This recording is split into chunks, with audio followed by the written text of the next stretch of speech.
Le débat matinal va avoir lieu, mesdames, messieurs. Et oui, aujourd'hui, nous parlerons de 2 points. Le premier, ça va être le changement à la tête de la police républicaine. Nous vous avons d'ailleurs posé la question dans la question du jour. Quels sont, selon vous, les défis que doit relever le nouveau directeur général de la police républicaine? Et puis, en deuxième point, sur ce plateau, nous allons parler de ce triste incendie, cet incendie qui s'est déclaré au marché Saint-Rita et qui a pratiquement ravagé tout le marché. Qu'est-ce qu'il faut faire désormais? Quelle est l'urgence? Y a-t-il pas urgence de reloger toutes ces commerçantes et commerçants dans les nouveaux marchés? On va faire le débat avec les confrères en studio. Mais avant, voici le tapis qui les installe.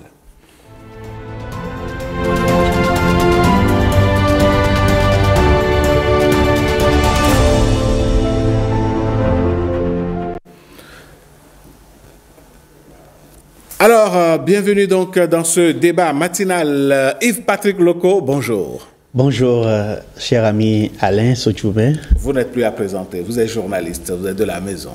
Absolument. Et depuis, je ne vends aucun secret, depuis quelques semaines, pour ne pas dire quelques mois, vous êtes de l'autre côté de l'antenne régionale de Porto-Novo. De l'antenne régionale Ouémé-Plateau. Ouémé-Plateau, voilà.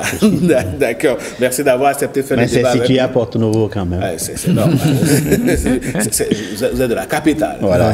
Il est de la capitale. Allez, Patrick Diossou, merci d'être resté pour faire le débat avec nous ce matin. On est ensemble. Alors, Yves-Patrick Loco, comment voyez-vous l'arrivée à la tête de la police républicaine de M. Alohanou Brice Kokou? Le contrôleur général de police, Brice Alohanou, il est arrivé à la faveur du dernier conseil des ministres, c'est-à-dire mercredi dernier. C'est la preuve que les hommes passent, mais les institutions demeurent, qu'elles portent un nom ou un autre. On a eu la police nationale qui était séparée de la gendarmerie nationale. On a désormais la gendarmerie nationale. En 2017, voilà, plus précisément. On a désormais la gendarmerie nationale fusionnée avec la police nationale qui donne la police républicaine. Donc les institutions vont demeurer malgré tout, mais les hommes vont passer.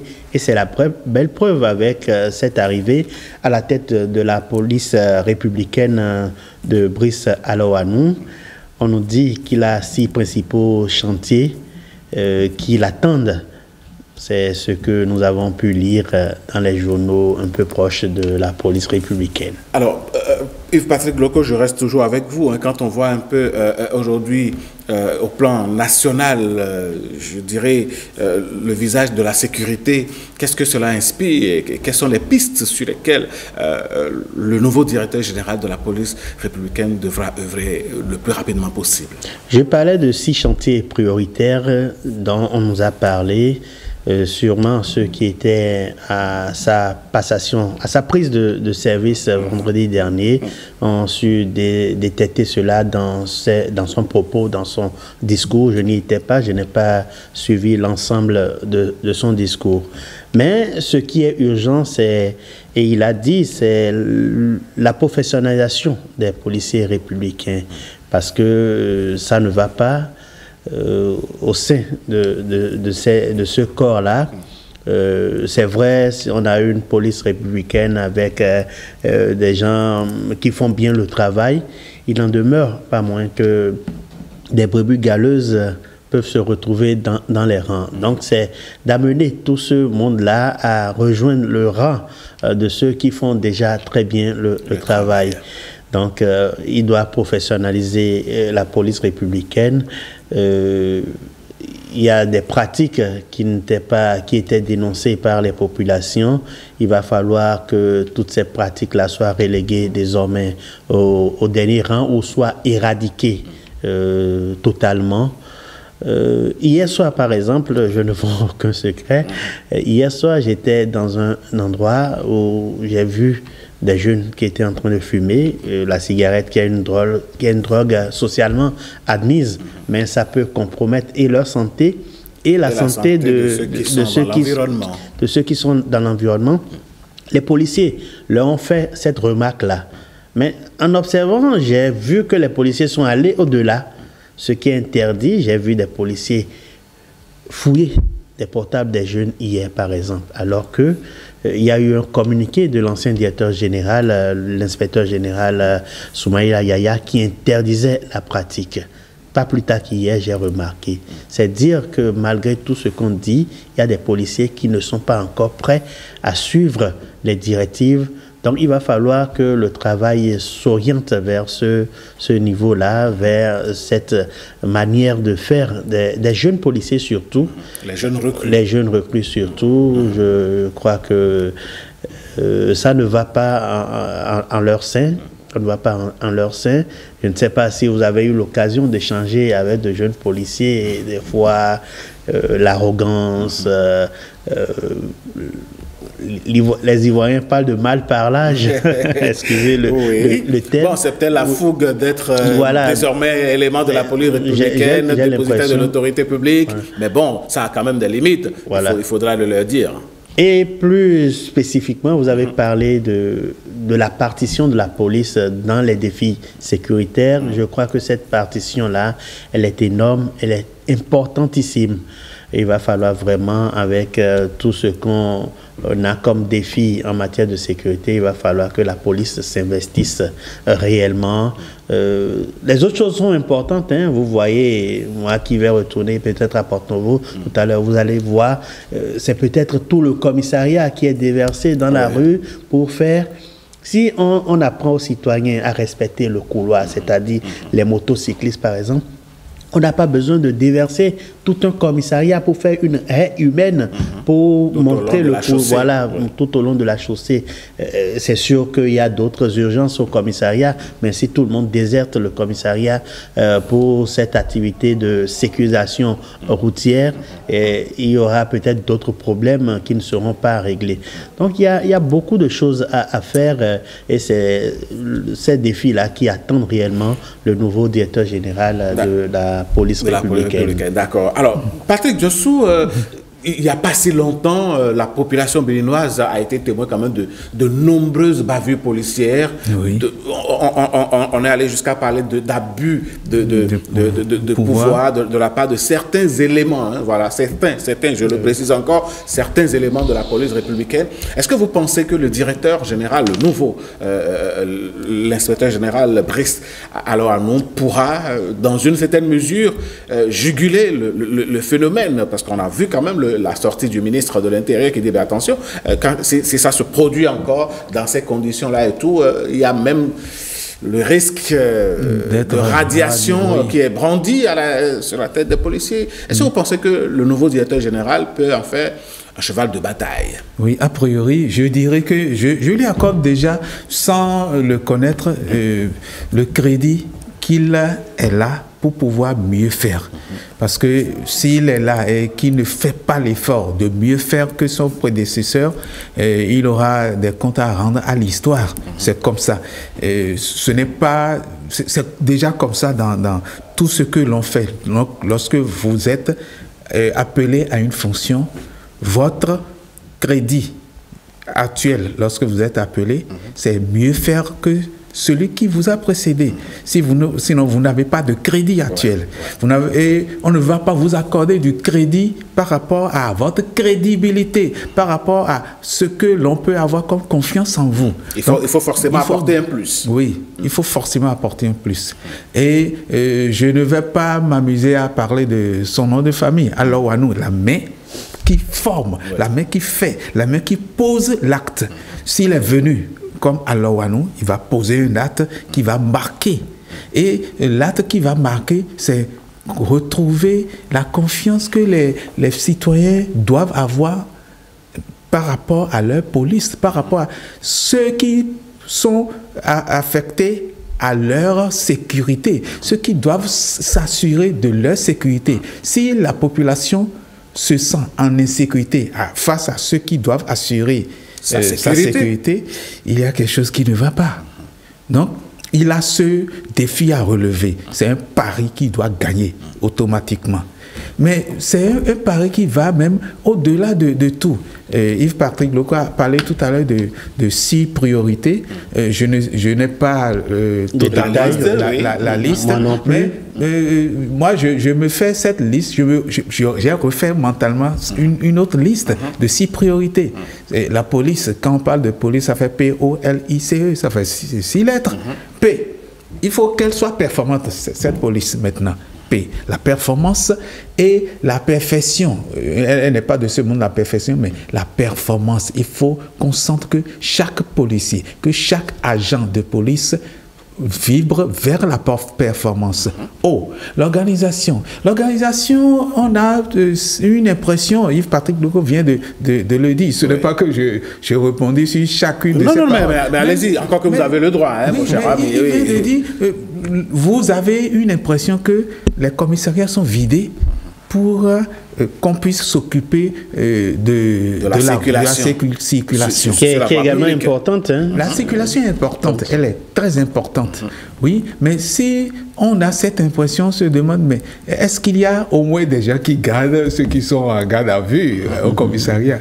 Est-ce qu'il y a au moins... Non, mais en disant que le commissariat est vidé, c'est une façon de parler. Oui, c'est vrai que quand vous voyez le nombre impressionnant de policiers sur la voie et un certain nombre... On a cette impression-là que est-ce que cette organisation, est-ce qu'elle va... Est-ce que c'est la meilleure? Mais c'est juste une interrogation. Puisqu'on n'a pas de réponse trop négative par rapport à cela. Quand je dirais réponse négative, si tout en étant dans la rue, on apprenait qu'il y a des attaques, que la police n'a pas pu assurer la sécurité dans tel quartier. D'où la nécessité de l'organisation. Oui. Okay. Donc, performance organisation. Performance organisation.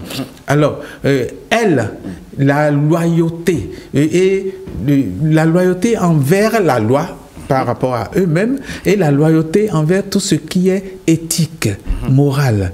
La loyauté envers l'éthique, c'est comment faire pour que le policier qui vous verbalise, qu'on puisse se dire, oui, mais effectivement, je suis en tort.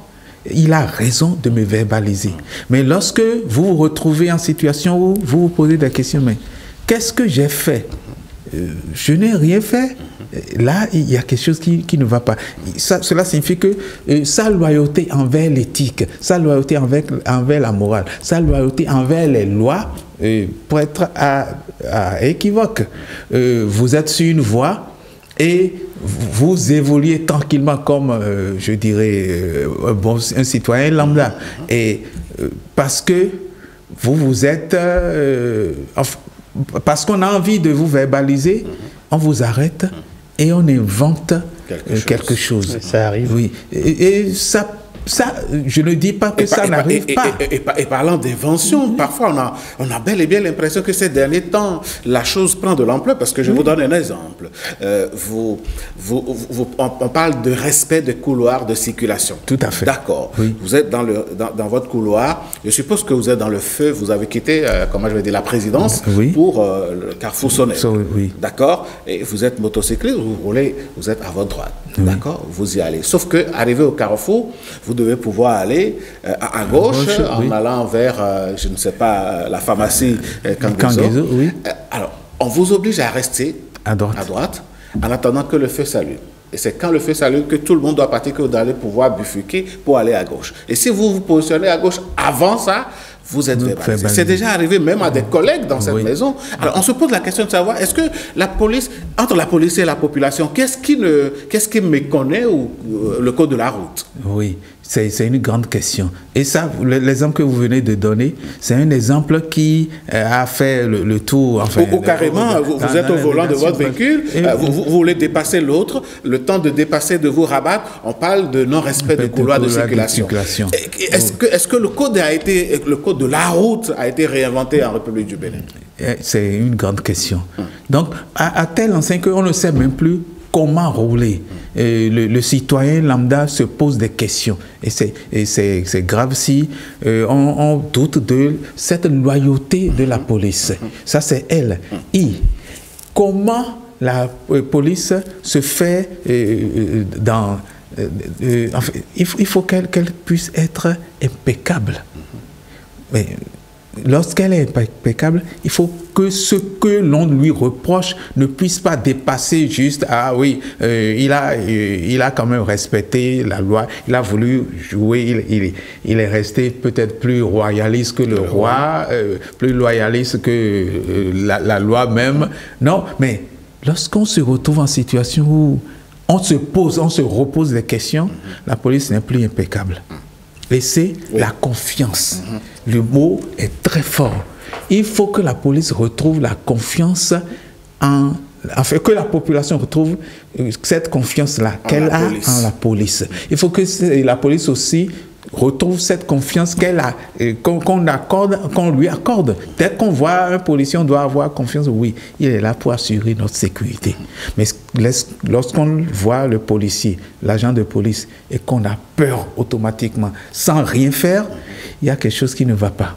La sécurité, ce n'est pas faire peur, mais c'est calmer plutôt, donner la sérénité à toute personne que l'on voit, toute personne qui se sent déjà en sécurité, en grande sécurité, en voyant la police à côté d'elle, en voyant la police intervenir, en voyant la police dans ses alentours. Et eux, c'est en fait l'environnement dans lequel la police évolue. Nous sommes dans un environnement où il faut tenir compte de tout ce qui est, je dirais, handicap ou atout.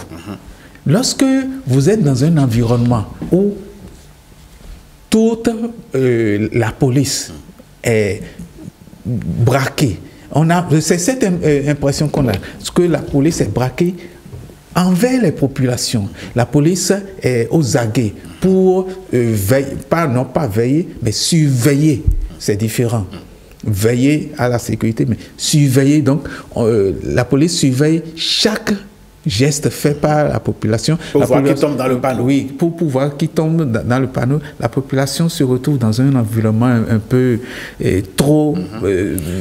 enfin, c'est pas un environnement qui est assez sain pour la population. D'accord. Patrick Diossou, je ne vous arrête pas, mais quand on dit ça, Yves-Patrick Loco, comment est-ce que nous allons arriver?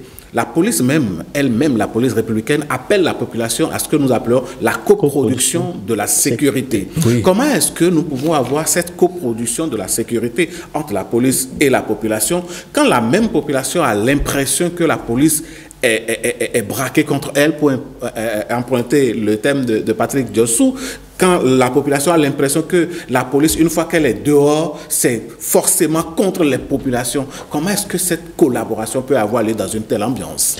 En décryptant les lettres qui composent la police, arrivé au niveau de la lettre C, Patrick Diossou a bien parlé de confiance. Donc, il faut que la confiance soit restaurée entre la population et la police, et sa police, je vais dire, pas la police, et sa police, pour que la coproduction de la sécurité soit vraiment une réalité. Il faut dire que cette coproduction, malgré tout, elle est effective. On donne des informations à la police, même si parfois vous pouvez être trahi. Il y a eu cette affaire à la Criette où deux amoureux d'une même fille, l'un s'est retrouvé dans les mailles de la police, mais on nous a dit, au lieu de protéger le dénonciateur, on nous a dit que c'est son rival qui l'aurait signalé à la police, qui aurait dit qu'il cultive du chanvre indien dans sa cour. Donc, si on doit coproduire la sécurité et qu'on vous vende, excusez un peu le terme, ce n'est pas une bonne chose. Ce que la police, dans son jargon, appelle les indicateurs. Les indiques. Donc, si on ne doit plus protéger les indiques, ce n'est pas une bonne chose. Donc, il faut que la confiance soit totale. Il faut que la confiance soit renouvelée, elle soit possible, elle soit agissante entre la police et la population pour que la coproduction, parce que la coproduction de la sécurité, elle est importante.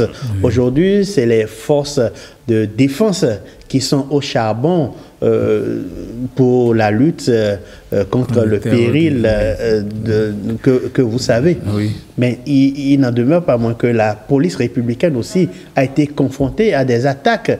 Des commissariats ont été attaqués. Oui. Donc, qu'on le veuille ou pas, la police républicaine est aussi engagé dans cette lutte contre le terrorisme, contre le péril djihadiste. Donc, il va falloir vraiment que la confiance renaisse. Oui. Et si elle est déjà là, il faut qu'elle soit plus accentuée pour que et population et police se donnent véritablement la main pour que la sécurité règne. Et il faut dire que ces dernières années, heureusement, les braquages qu'on observait tous azimuts ont diminué. C'est vrai que dans les villages aujourd'hui encore, il y a de petits vols, il y a encore qu'un vol n'est pas petit. Tout à fait, un vol reste un vol. Un vol reste un vol. Même si on vole votre stylo, c'est que vous ne pouvez pas prendre d'autre à l'instant T. Ça, c'est clair. Si vous n'en rachetez pas un autre. Un vol reste un vol.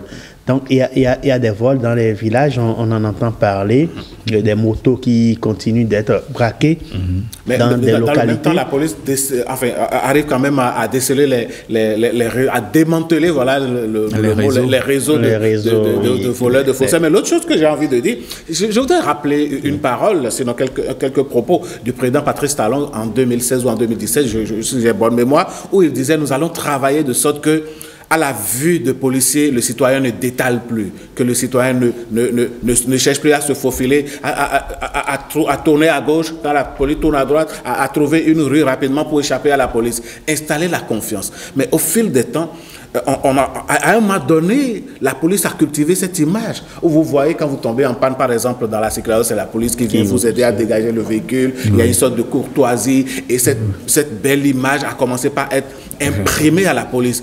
Puis, patatras, l'histoire des casques est arrivée. La répression des casques a été l'occasion pour la police de montrer des muscles et depuis, ces muscles ne sont plus tendres. Patrick Diossou, qu'est-ce qu'il faut faire? Oui, qu'est-ce qu'il faut faire? Vous avez déjà tout dit. C'est l'histoire des casques, c'est vrai que ça protège. Sur ce point, nous sommes tous d'accord.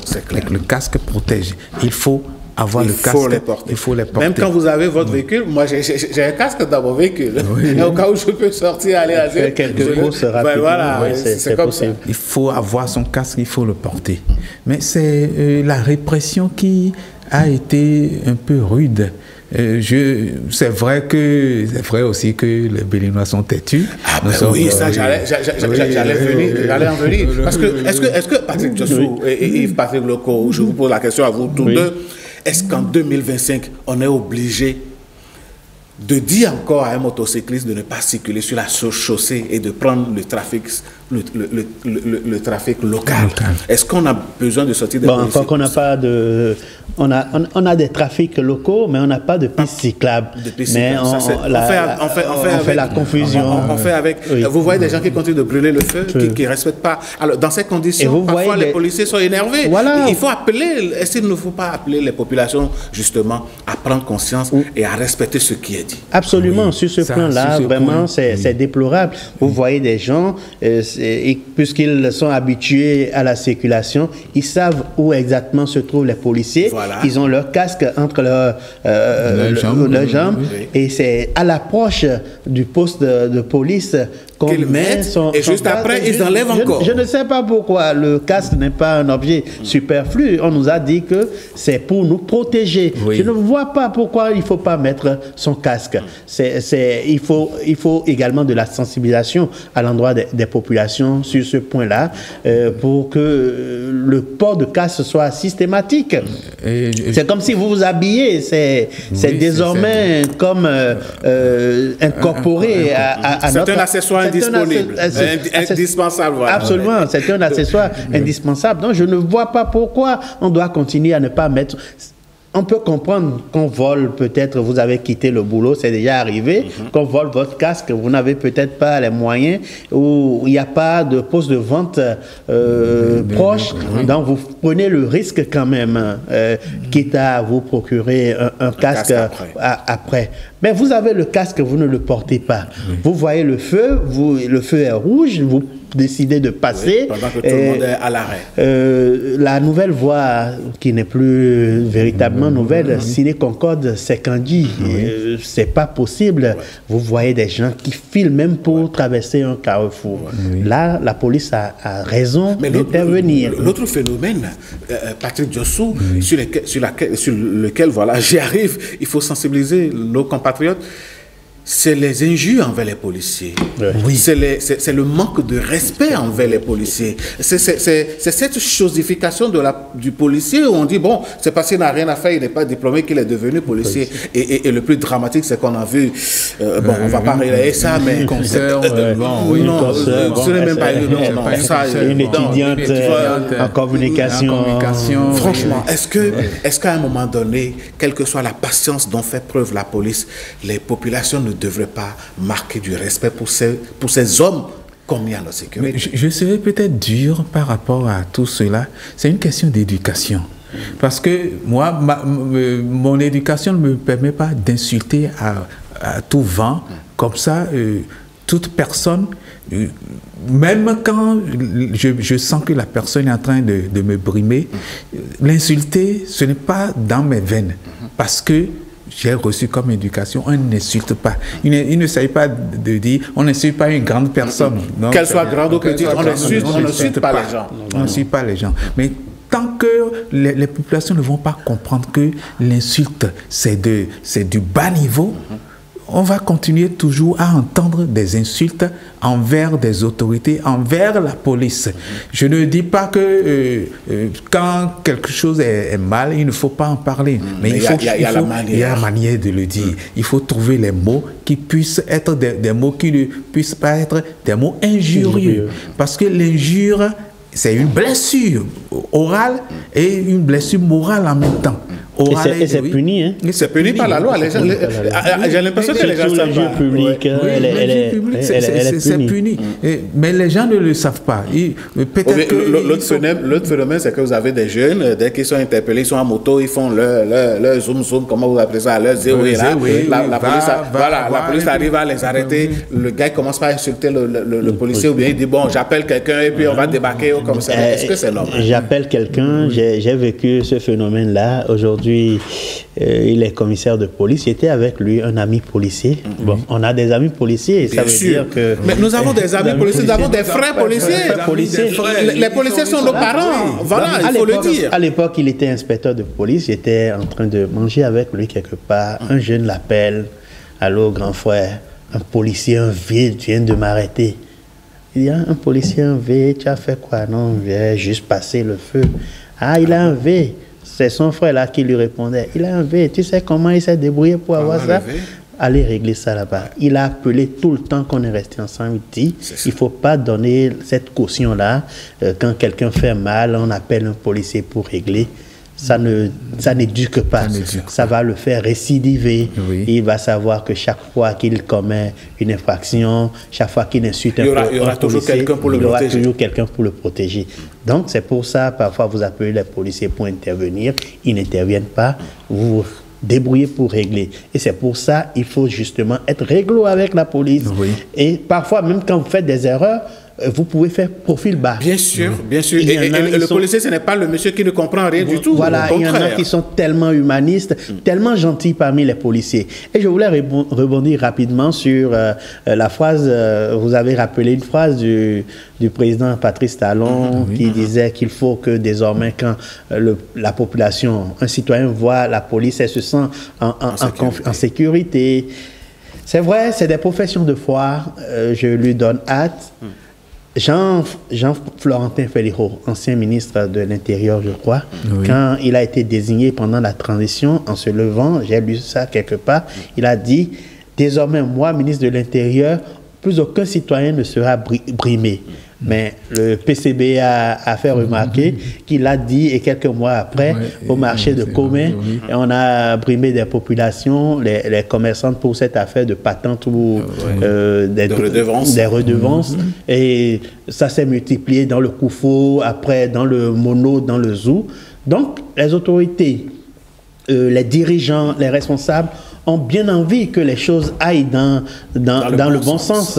Mais malheureusement, elles ne sont pas, ces autorités-là ne sont pas accompagnées par la police. Donc, il va falloir vraiment, en revenant au nouveau directeur général de la police républicaine, il va falloir vraiment qu'il parle avec les siens. Et qu'il maîtrise sa troupe. Qu'il maîtrise sa troupe pour que les habitudes puissent véritablement changer. Allez, deuxième sujet, hein, Yves-Patrick Loko, Patrick Diossou, le marché Saint-Rita est parti en fumée. Oui. Qu'est-ce qu'il faut faire? Ce qu'il faut faire, c'est d'abord que nous puissions cultiver l'idée que lorsque nous avons des toiles d'araignée, on est en danger. La première chose. Les toiles d'araignée dont vous parlez, c'est les fils électriques que l'on tire un peu partout, dans tous les sens. Là. Qui traversent le ciel, ça part dans tous les sens, ça vient de tous les côtés, ça part dans tous les sens. C'est un danger. Mais pourquoi les populations sont amenées à utiliser les toiles d'araignée? C'est parce qu'elles n'ont pas l'électricité à temps. Ouais. Dans certaines zones, la SBE n'a pas implanté de poteaux, ce n'est pas alimenté. Il n'y a pas de poteaux, ou bien quand les poteaux viennent, les poteaux sont plus en station horizontale qu'en station verticale. Ça crée pas de poteaux électoraux parfois. Voilà.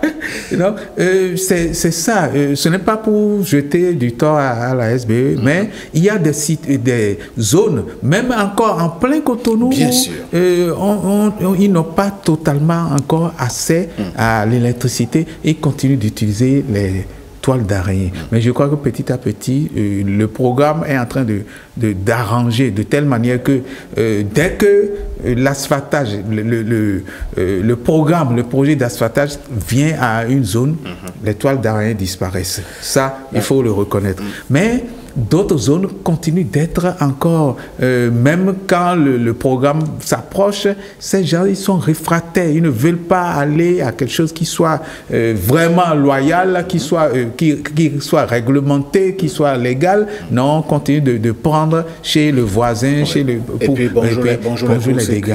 C'est ça. Lorsqu'on a des toiles d'araignée, l'incendie peut se déclencher à tous les endroits.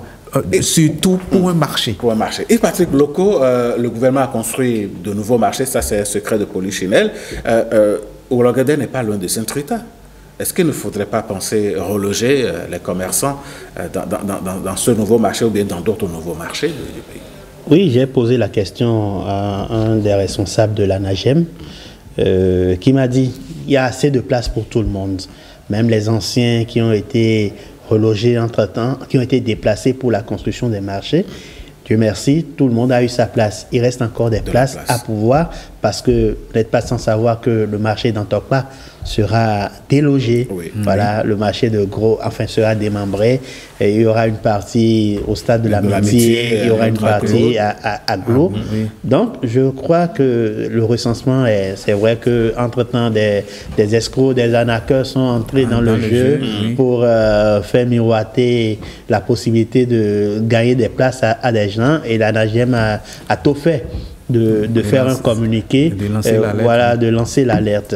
Donc, je crois que la priorité maintenant, c'est aux commerçants de Dantokpa, donc qui seront relogés dans les marchés. Mais c'est une bonne chose si on reloge, sinon si on trouve de la place à ces gens qui sont encore dans des marchés de type ancien, voilà, qui ne sont pas des marchés dits modernes. Donc il va falloir que, et d'ailleurs l'ANAGEM s'est rendu sur le terrain après l'incendie du marché de Saint-Rita. Donc ça veut dire que quelque chose va se faire. Et revenant à la cause de l'incendie, si vous le voulez, si vous le permettez, on nous a parlé de court-circuit. Oui. Et là, je me rappelle que j'ai été, en tant que reporter, à l'installation du conseil d'administration de Controlec, cette société sous tutelle du ministère de l'énergie. Et c'était en son temps le ministre Jean-Claude Oussou qui a déploré un peu les incendies successifs qu'on a observés au marché d'Antokpa et qui a mis en garde. Il a fait une recommandation, mais sous forme de mise en garde à la direction générale de Controlec, pour dire si on entend encore qu'il y a incendie dans un marché, c'est votre poste qui est en jeu. Parce que le contrôleur, normalement, devrait être dans ces structures-là, dans les marchés surtout. Parce que les marchés, c'est des biens qui sont là. C'est des biens qui sont là et il règne un peu d'anarchie. Donc, il fallait que le contrôleur aille dans ces structures-là, dans ces marchés-là, pour mettre un peu de l'ordre, notamment en ce qui concerne les fils électriques dressés sans dessus, sans dessous. Est-ce que c'est la faute à cette structure-là? On ne le sait pas, mais toujours est-il qu'il va falloir, pour les marchés qui restent encore embryonnaires, qui ne sont pas des marchés modernes, il va falloir qu'un travail se fasse. Le temps nous a surpris apparemment. Bon, chers confrères, chers collègues, et si on devrait dire un dernier mot sur les points que nous avons abordés, Patrick Josso, en 10 secondes. Oui, en 10 secondes. La police, il faut qu'on retrouve la confiance en notre police. Il faut que la police se dise qu'elle est là pour protéger les citoyens. Et on remercie déjà tout le travail qui est fait et on les félicite pour le travail qui est fait. Ils font énormément. Ils font énormément. Mais tant qu'il y aura encore quelque chose, on ne va pas dire qu'ils ne font rien. Mais il y a beaucoup à faire. Merci à la police. Et Patrick Loko? Je dirais également merci à la police républicaine. C'est des gens valeureux qui sont dans ce corps-là, contrairement à ce qu'on a écouté dans une vidéo devenue virale en temps d'une jeune dame. Ce n'est pas parce qu'on a, c'est pas parce qu'on n'a rien à faire qu'on va à la police. Moi, je peux dire que le premier de ma classe que je talonnais en terminale est policier, commissaire de police aujourd'hui. C'est pas les tarés qui sont à la police. Celui qui est directeur général aujourd'hui, il a commencé gardien de paix depuis 95, en 30 années. Il est devenu contrôleur général de police, et il y a beaucoup de valeureuses personnes à la police.